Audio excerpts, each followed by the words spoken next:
everyone. I'm just waiting for people to sign on before I start speaking. But thanks for joining us.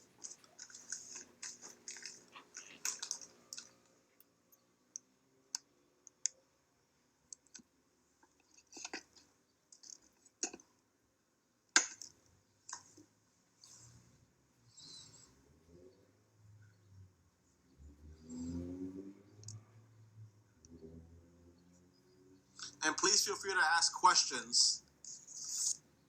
That way I can have some questions, Joe. And I'll start in about 60 seconds.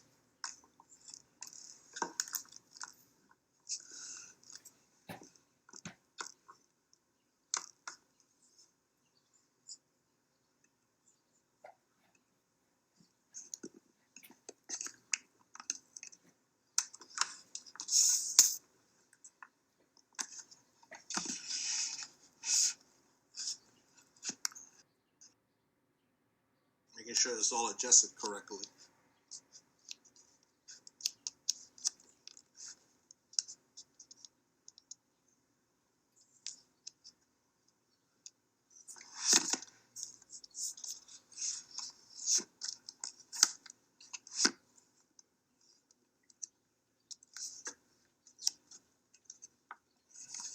Thanks for joining, everybody. I'm just adjusting this so I will make sure it doesn't fall.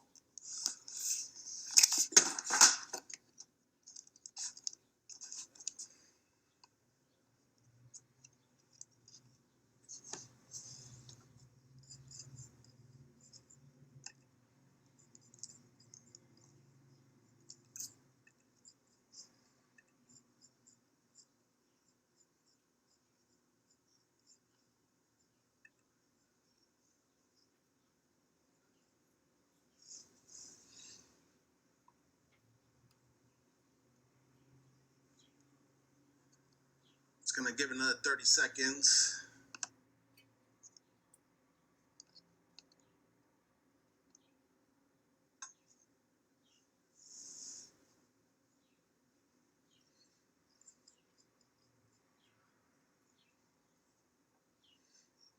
All right, so thank you all for joining me. I'm Rafael Espinal. I am the president of the Freelancers Union, also the executive director. It's been a pleasure serving at this capacity over the past 2 months. You know, it has been very, very challenging given the current circumstances that we're facing with COVID, and you know, all of you having challenges and dealing with the fact that a lot of the programs that were created in the federal government still, for the most part, have not been working for you. You know, when COVID hit and there was these initial talks about how can we help freelancers, you know, we had very deep conversations with members in the Senate and in Congress about what that will look like. We were able to get the PUA, expanded unemployment insurance, passed through the CARES Act. There was the PPP program, the Paycheck Protection Program, that was created to be there to cover your payroll, 8 weeks of that payroll, which was or is going to be forgivable if you're able to prove that it went to payroll. There was the economic. There was the disaster loans that came with that as well, which I've heard a lot of you have only received $1,000 at the end of the day. And at the union, we've been extremely concerned about when are these resources going to be available? When are you going to be able to qualify? We ran a survey. We found that over 85% of freelance workers here in New York and across the country, California and other states, have yet to qualify or received any funding over the past 2 months, which we find to be absolutely terrible. And there should be more action and more movement to ensure that freelance workers are getting the services that they need and the resources need. There's no way you can go 2 months without paying rent. There's no way you can go 2 months without having enough money to go buy groceries. And I know that it causes as well a lot of personal anxiety for all of us as individuals. So While we're now at the third phase or fourth phase of relief conversations, which we've learned that is going to happen in the House. So a lot of our congressional members are currently talking about what this package would look like. The union's recalibrating and thinking about what are the top 4 or 5 issues that should be addressed in this next economic relief package. We also have been advocating on a state level. So if you're from New York, Chicago, New Jersey, California, Texas, Pennsylvania, we have been reaching out to your state elected officials, making them aware that the unemployment systems that they've put in place are not working or they're moving too slowly. I know a lot of you are waiting and sitting in kind of in a purgatory of uncertainty, because while you've gotten a message saying that your application was accepted, that they won't completely process it until you get a call back.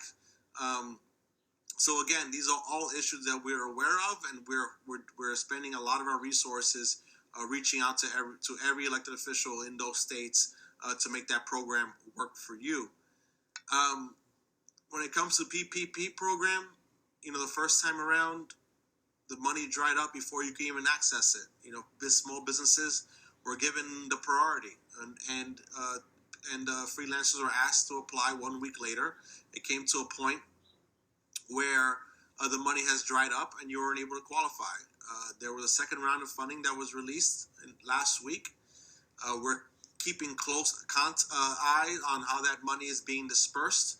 And at the end of the day, we're going to be inquisitive and push for SBA to release numbers on how many freelancers actually qualified from those PPP loans. So we're making sure we're doing everything we can, but at the end of the day, it's going to come down to all of you being involved, all of you using your appropriate channels to reach out to elected officials and help amplify the need for real results around these programs. I saw somebody mention that the stream might have frozen, so let me know if it freezes. I only see one complaint on that. So we're doing everything we can, but I think it's important now that we look at what is going to happen in the next 2 weeks. Congress is working on a second package of a third package of bills, and there are 4 things that I think that the union is going to take a hard line on and hold elected officials accountable for. One, we believe that every American should get $2,000 stimulus check every single month until the pandemic is over. So aside from the unemployment pandemic money that is out there, every American should be able to qualify for a $2,000 stimulus check every single month until this pandemic is over. 2, there's a lot of conversation about canceling rent. The union believes that rents should be canceled, especially if you cannot get relief into the hands of freelancers. We should be able to cancel their rent so they don't have to worry about being evicted and being pushed out of their homes. I know there are eviction moratoriums that exist, but that eviction moratorium does not protect you from being evicted once the moratorium is lifted months down the line.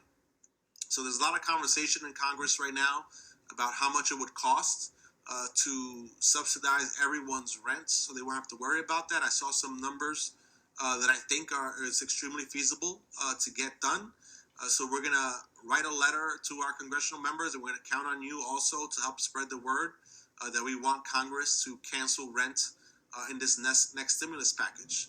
So we have canceling rent, a $2,000 rent paycheck for every American every month until this pandemic is over to ensure that no one falls through the cracks. I think 3, we want to look at the PPP loan again.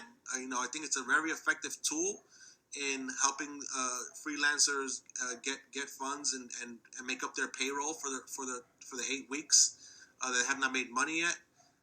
What we've learned so far is that only major lenders have been able to get access to those PPP programs, and only those who have pre-existing business checking accounts with them have been able to apply for them.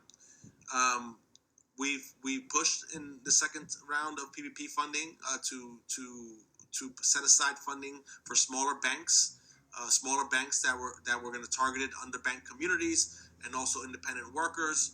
We have yet to see how that works. We're going to keep an eye on that, but we're going to push for more funding and for freelancers to be made a priority this time around. It's not fair that small businesses had the first crack at the fund and then freelancers had to wait. I think this time around, freelancers should have the first crack at that funding, and then the small businesses should have some time to wait until your applications are all in.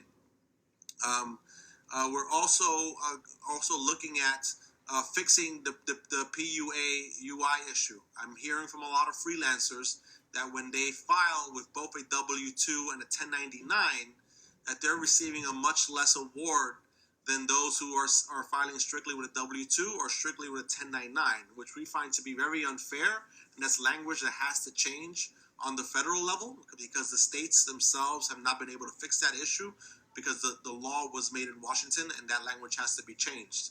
So I think those are four major points that I think will start fixing a lot of the issues that we've been seeing over the past month. Again, the union finds it incomprehensible and unbelievable that while we have all these programs in place, all of you or the majority of you have not been able to access these funds. There's a lot of questions about all of you who have applied and are waiting to hear back from your state, the EDD, the New York State Department of Labor.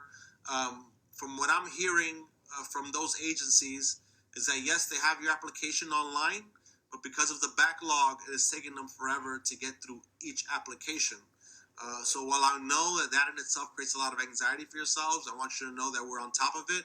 The DOL and the EDD and other labor agencies across the country are aware that there's a need to speed up the process, but we also have to push our governors and our state legislatures to ensure that there's enough funding put into those agencies to apply to get those applications moving a lot quicker so you get the relief you need.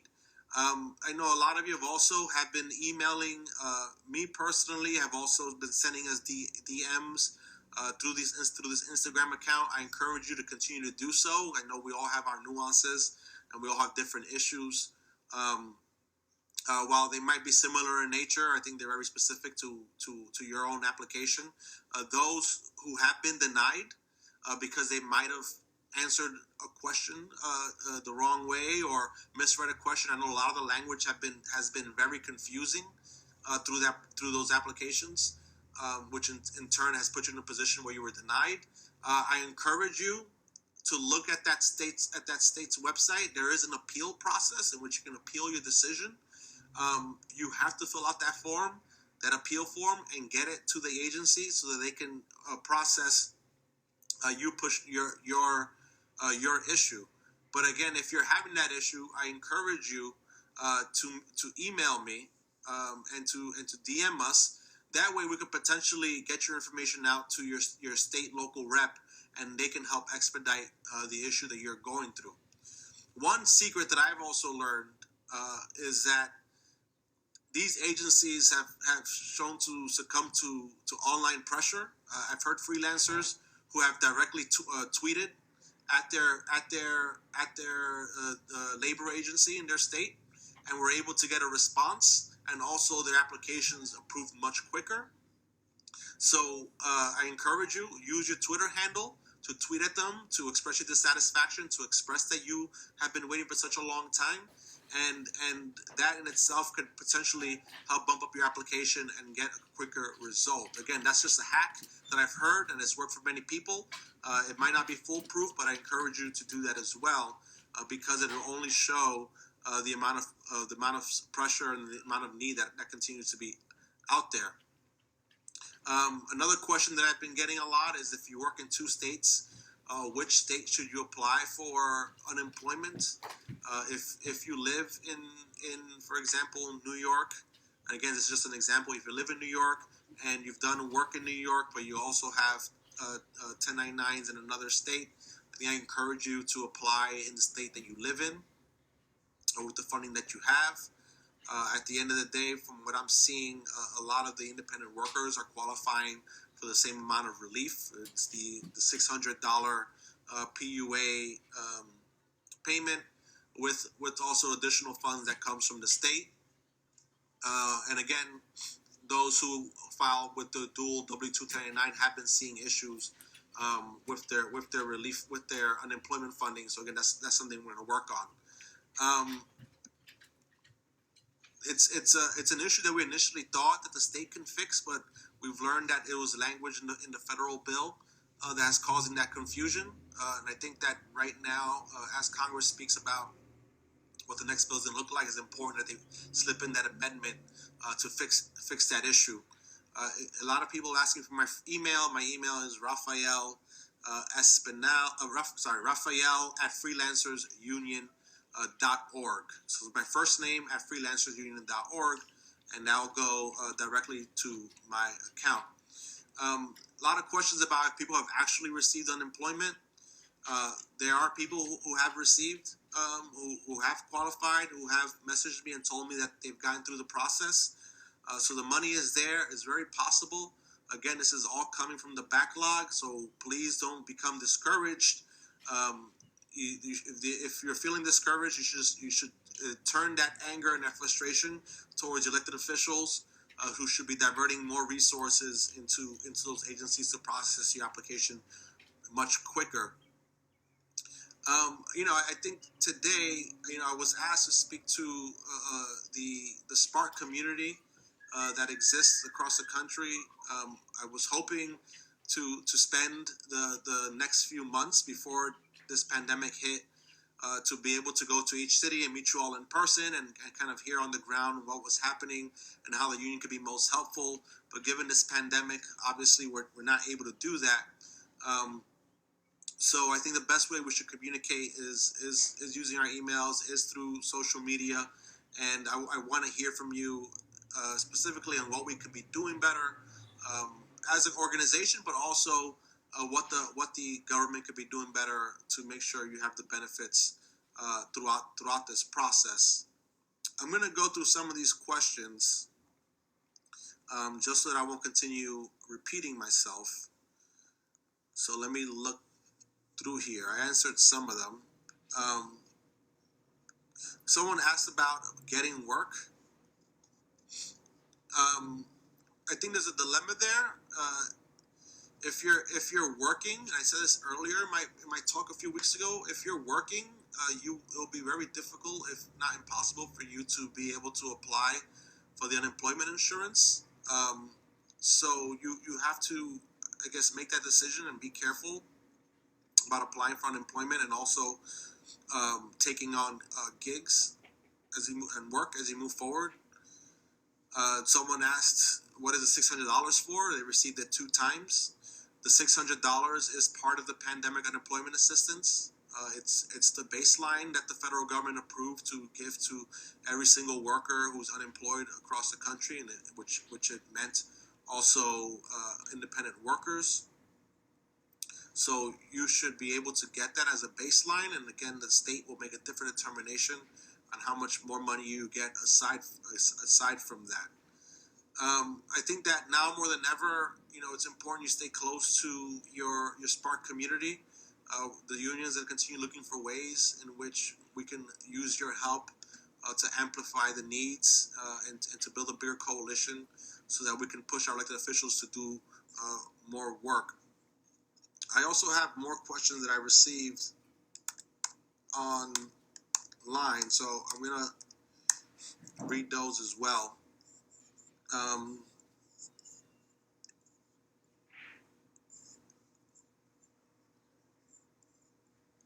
There's a question that we continue to be asked, and is around double dipping, about which programs you can apply for and whether or not you should apply for all of them.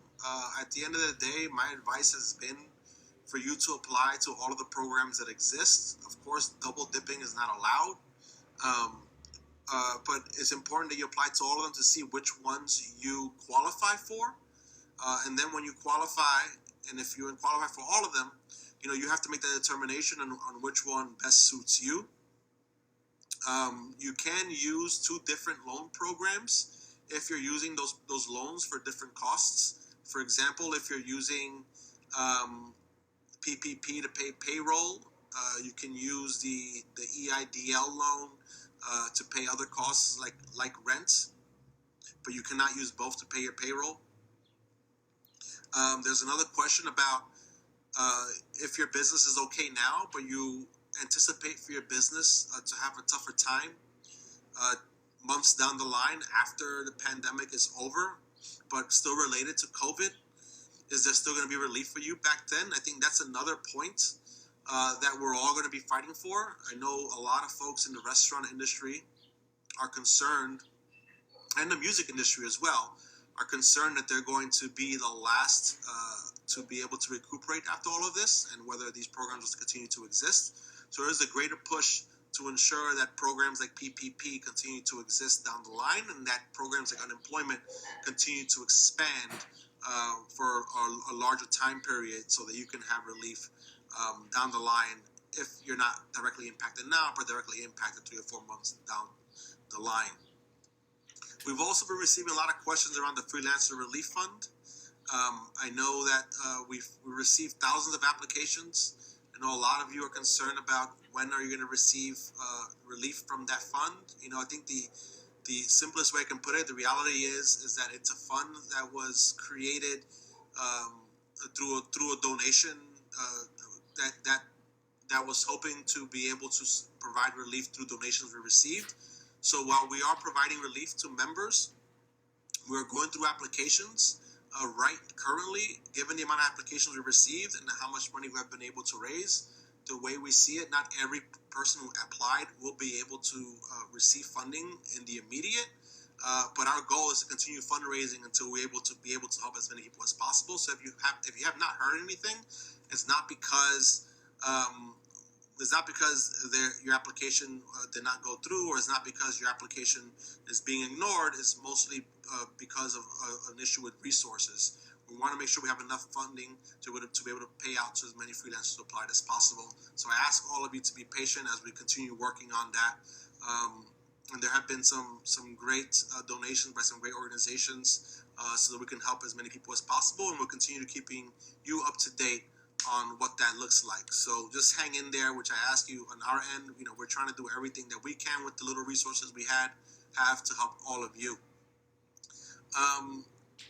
And I think that's it for now. Unless you have any other questions, that's my update. And I think that what's the most important thing for you to keep in mind is that in the next week, we're going to be lobbying Congress to ensure that any new relief package includes new forms of relief, like the $2,000 check every single month, canceling rents, creating real rent relief, making sure PPP is actually working for all of you, and then trying to fix the 1099 W-2 issue, which a lot of you are dealing with.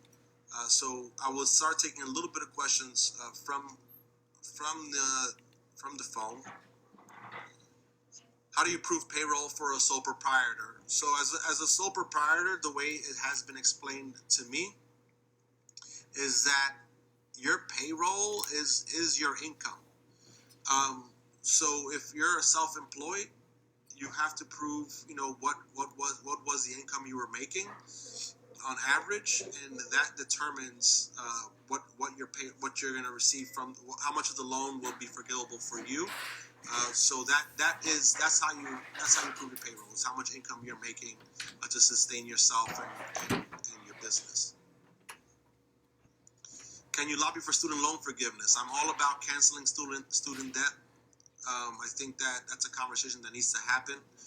I will look into how that will look like in with this COVID conversation, and I wholeheartedly believe in that being an issue that we should be focusing on. What if you just work a little? How does that affect your benefits? If you work a little, it has to be below what the state offers as unemployment insurance. For example, in New York, the max is $504. You cannot make more than $504 that week in order to qualify for funding. So I would ask you to look into your state, see what that max is, and that's the max you can make before you jeopardize your potential getting unemployment funds. Someone mentioned that for you to look at your PPP funding and determine what is it that you'll get as a sole proprietor as a loan and what will be forgivable.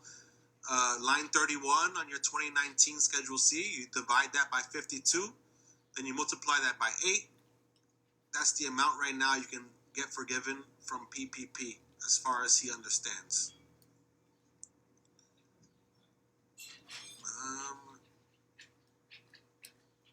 Yeah, so we're going to take this live stream. My team is actually recording it so that we can put it up and you can watch it again. But again, what we've been doing is just advocating the past few weeks on a state and a federal level to making sure these programs are working for you. And now we're going to focus on the new set of relief packages that are going to be pushed forward in the next few weeks through Congress. So we're going to be reaching out to your Congress members to ensure that your voice is included. When it comes to just overall resources, again, if you want to be able to access more programs that the union offers, we do have a freelancers hub. It's a freelancers hub. It's based in New York City, and we provide programming that's available to freelancers right now that has gone virtual. And they've provided some great seminars, like how to create a tighter contract, how to claim money from clients that have not paid you. So I encourage you to go into their Instagram and look at the program that they're offering today. We're going to continue. Do we have any? All right. So another question: does the union have any labor lawyers who can answer any questions? We do have some labor lawyers who are friendly to the union that we're constant contact with. I encourage everyone on May 15th. It's actually the Freelance Isn't Free Day. For those of you who aren't aware, there's an act in New York City called the Freelance Isn't Free Act, and it's a law that was pushed to create a mechanism in the city of New York in which the city can help you claim wages from clients that didn't pay their contract. So we're going to celebrate the passage of that law on May 15th. On that day, we're going to have elected officials come on board and give us an update about what's happening. We're also going to have a labor lawyer also come on and talk about what sort of recourses and resources are available to you as freelancers. So I encourage you. We're thinking of doing it May 15th from 12 to 3 right here on this Instagram page. It'll be much more robust session than this one. Hopefully we'll provide you with more information and updates. But I really just wanted to check in, let you know that we're here. We're actively working around the clock. We're dedicated to making sure that you have the resources and the support you need, and that you should feel free to continue reaching out to us as a union, and you can continue counting on us for support. If you are a member of the Spark, thank you for being a member, and thank you for being active in your own cities. If you're not a member of Spark, find Spark within your own city. Join a group. There's these great communities across the country that are available to you. And in the Spark meetings, the purpose of that is, one, to build community, but also provide you with information and knowledge on how you can support yourself as a freelancer within your own city. So thank you all. Thanks for checking in. My email, I'll repeat it again, is Rafael, Rafael, at freelancersunion.org. Feel free to email, feel free to reach out, and I'll provide you, with any updates and information as soon as we get them. I also encourage you to look at our blog at the Freelancers Union website. Our blog is where we post a lot of our updates and also have contributors, put posts up in which provides helpful information, especially now, about how to access these programs. So please go to our blog. Keep following us. We're here to help. Thank you all for checking in. And talk soon. Next week, Friday, May 15th, Freelance Isn't Free Day. We're celebrating here on Instagram Live with a bunch of elected officials, and also with some lawyers to talk about the resources that are available to you and also available to give you advice. So thank you all. Have a good night, and we'll talk soon. Stay in touch. Godspeed. We're here supporting you. We'll continue fighting for you. Thank you all.